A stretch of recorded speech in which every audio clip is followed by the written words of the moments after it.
Dobrý večer. Ja som Benjamin, Vito sedí dole. Toto je zlá správa pre všetky pekné projekty, ktoré sme dnes videli. Toto bol pôvodne Corbusierov návrh s krásnym pásovým oknom. To môžete vidieť pod tou šľahačkou, ktorá tam ešte zostala.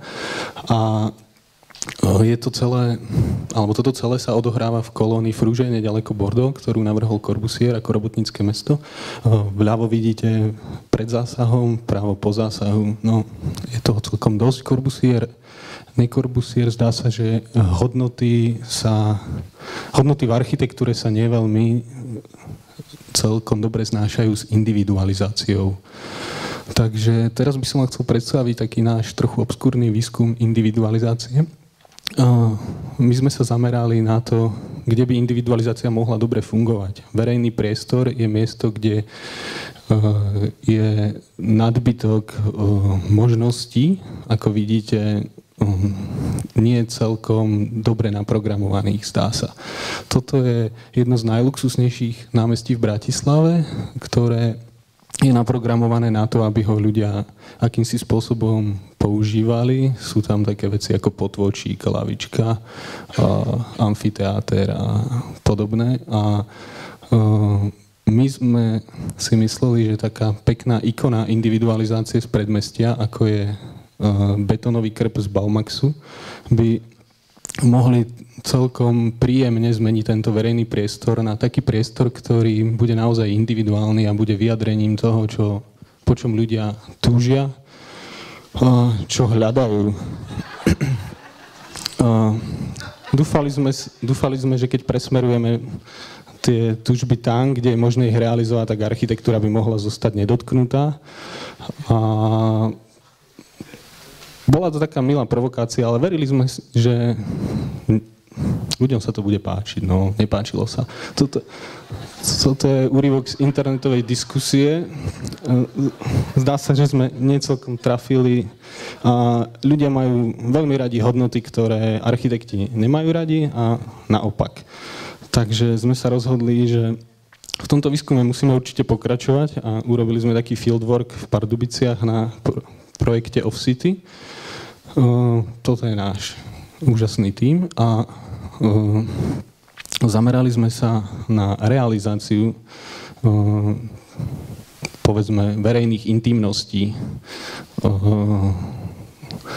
Využili sme všetko, čo sme našli. Také držiaky na zastavy sa môžu stať skvelou príležitosťou na to, aby ste si urobili domácu hojdačku za pár korún uprostred podchodu a tým pádom jednak demonštrovali to, že námestie patrí aj vám a zároveň trošku pootravovali ľudí, ktorí by sa tam chceli prechádzať.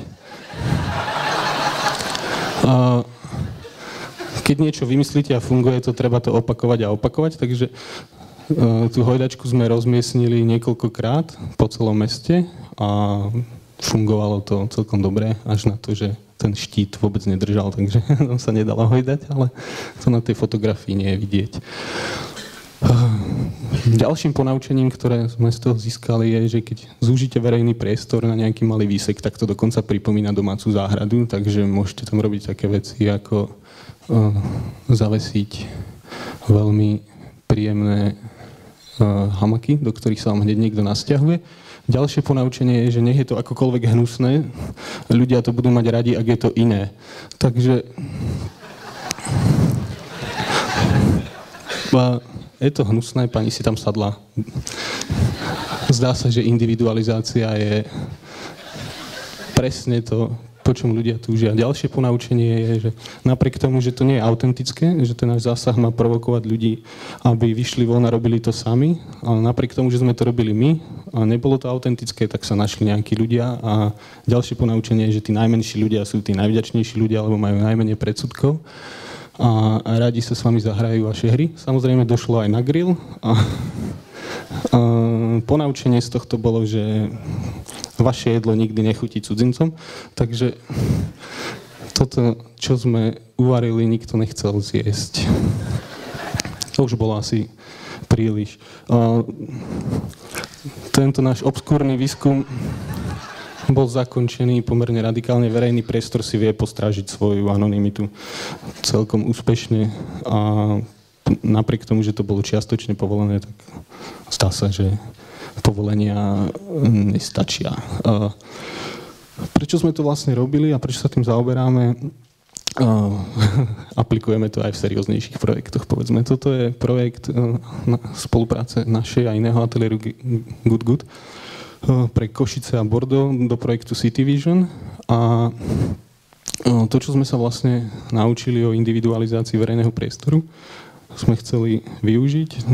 Jedna z vrstiev toho projektu je povinná poše kapsa vo vnútri každej verejnej budovy, ktorá musí byť použiteľná pre svojich susedov. To znamená, že každý dom má lógiu, atrium, výsek, pasáž alebo podseknutie a to podseknutie musí byť programovo využité na verejný priestor. Takisto je tam druhý druh takých tých folís, ako ich voláme, takých súkromnejších, ktoré sú vo vnútri toho bloku a tie znova prinášajú istý druh individualizácie. To, čo sme vlastne chceli dosiahnuť, je predprogramované priestory, ktoré ľudia musia okupovať a je jedno, či si tam postavíte kamión, alebo tam pasiete ovce, alebo tam budete predávať zeleninu, alebo tam budete parkovať auta. Verejný priestor je miestom individualizácie a je to téma, ktorá nás zaujíma. A tak dúfam, že sa stretneme pri nejakom grille.